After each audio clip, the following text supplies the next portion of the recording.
Alright, what's going on, guys? So the DLC for Elden Ring Nightreign, the Forsaken Hollows, has been out for a few days now. And while it's not a very long DLC, only adding 2 new expeditions, there's a lot of people out here still struggling. Because these bosses are tough, the map is a maze and very confusing, and it feels like everything's been turned up to 11 here. So today I want to go through 8 essential tips you really need to know for the Forsaken Hollows. Gonna be going over some stuff with the new Nightfares, tips for the map, general best practices, and even if you've already beaten both bosses, you're still going to want to watch this video because you might learn something new. So as we get started today, as always, if you want to stay up to date on all things Elden Ring Nightreign, go ahead and hit that subscribe button, and now let's get into it.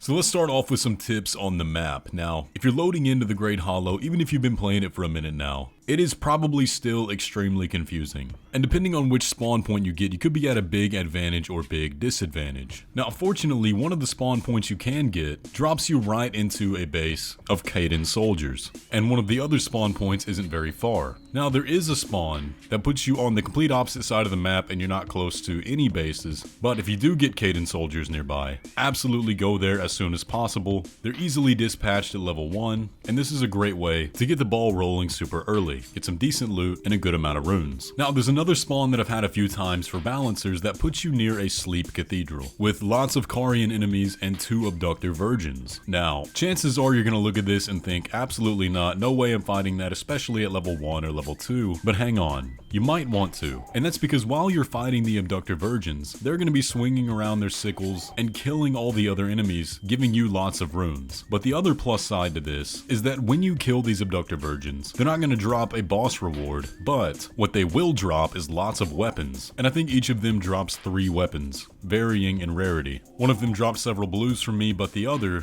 dropped a Giza's wheel and Vare's bouquet, which was perfect for this run. But before you leave that location, make sure to check the chest around the area, specifically if you're fighting balancers, because you can load up on sleep grease, which the balancers are incredibly weak to. So be sure to keep these 2 tips in mind as you spawn. Now, part of what makes this map so confusing is that it doesn't have a lot of POIs, especially not many marked on your map. And that is very detrimental in Nightreign because it throws off your route and makes it hard to pick out where you want to go next. Now, to compensate for that, this map is full of field bosses, and this is where a majority of your runes are going to come from. This is what you want to be looking out for, especially these lesser field bosses on the first day. Now, on the first day, they're not going to be marked on your map, but always look out for big open spaces. I know, of course, not everybody has all the field boss spawns memorized yet, but generally you can tell. If there's a big open space, there's probably a field boss there. Now, in addition to that, your nights are generally going to end on the higher levels of the map. So what you want to do is go down pretty early and work your way back up, because you absolutely do not want to get trapped at the bottom of this and all your routes to get back to the top are in the storm. You will die. And then of course on night 2, all the field bosses are going to be marked on your map, so just go rush those as fast as you can, working your way bottom to top, and you should hit level 15 and have really good loot. And I've seen a lot of people asking, is it even possible to hit level 15 on this map? Yes, it is. You don't even have to know the layout that much. If you go out and seek out as many field bosses as possible, especially on night 2, key phrase here, working bottom to top, you should have no problem hitting level 15.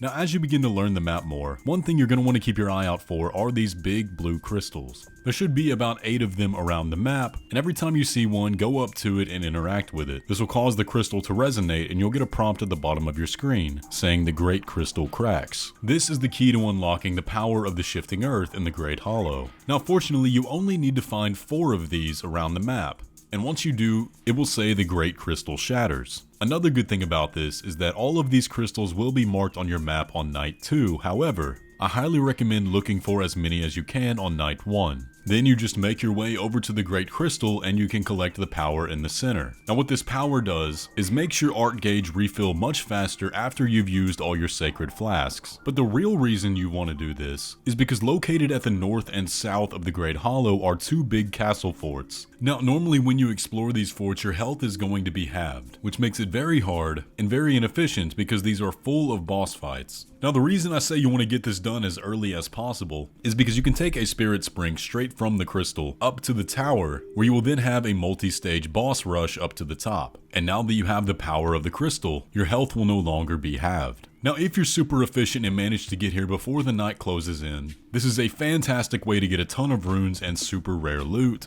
so if you do manage to complete it, you probably can't ask for a better run.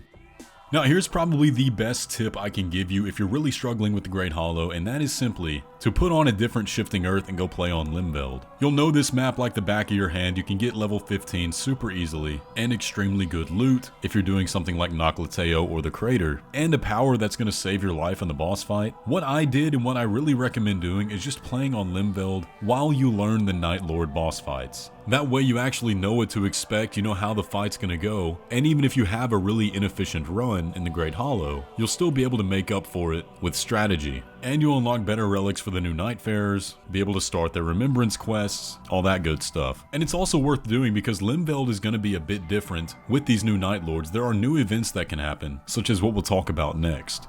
If you're playing on Limveld, you will have a chance of an invasion happening, where a chill mist moves in and hail begins to fall. This is Caligo's invasion, and what it does is mark a point on your map that you'll need to travel to. Now here, it was only day 1, so I was kind of panicking, because I'm level 4, I don't want to fight Caligo at level 4. But hang on, if you get this invasion, this is actually a blessing in disguise, because all you have to do is just travel over to the zone and find Caligo inside the fog, where she will then wake up and fly away. There's no fighting involved, it gives you a ton of runes, and you gain the power of Cold Mirage, which will save your life one time and create a fog around you that makes enemies have a harder time following up. And here's what that looks like when it activates. It sends out a cloud of mist and then you become invisible, when otherwise you would have died. Super powerful, so if you get the Caligo invasion, make sure you do that ASAP.